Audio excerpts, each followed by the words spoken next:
Should Joe Joyce take the immediate rematch with Jelly Zhang? In my opinion, absolutely yes, he should. Why? Well, he's 38 years of age in September. He hasn't fought for a world title yet. He hasn't made mega millions in his career. And he hasn't got much time left in which to do so. Realistically, he isn't in a position to be going in a different direction. He must take this rematch. Joyce said that he'd consider taking a fight in the interim and then having the rematch with Zhang after that. Is that permissible in the contract? I don't know, but I don't see why it's necessary. Joe Joyce is what he is. He's always been a clunky heavyweight, and he's always going to be a clunky heavyweight. He's always been slow. He's always going to be slow. The only way he beats Zhang is to try and use his legs like he did against Daniel Dubois and outbox him with a jab. And there's no guarantee that that's actually going to work. In fact, I suspect it probably won't, because Zhang turned out to have better long-range boxing skills than certainly Joe Joyce anticipated, and even I anticipated. I expected Zhang to be dangerous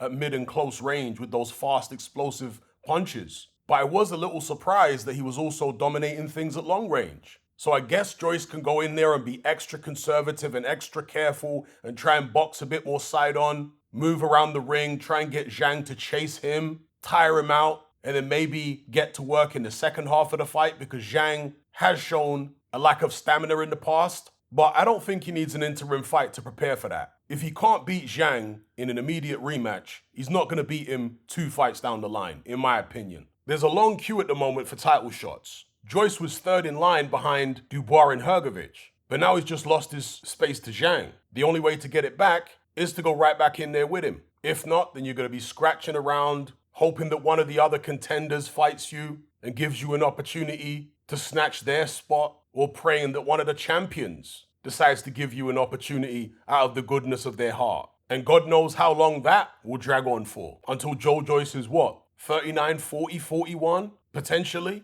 Because Joyce isn't a cash cow. This isn't like Anthony Joshua, where there are still people clamoring to fight him because it's a big payday. And yes, Joshua has lost some of his commercial value, but he's still one of the bigger names. Joyce isn't there, never has been there. So for him to get back to that number 1 spot, being interim champion or mandatory challenger for one of the belts, that's a long, hard road for Joe Joyce, unless he takes the Zhang rematch. And he may not win, of course. He lost the first fight convincingly, but I think it's a gamble he has to take. Because realistically, if he goes in there and loses to Zhang, he's not really in a much worse position than he is right now. That's my take on it. Give me your take in the comment section below.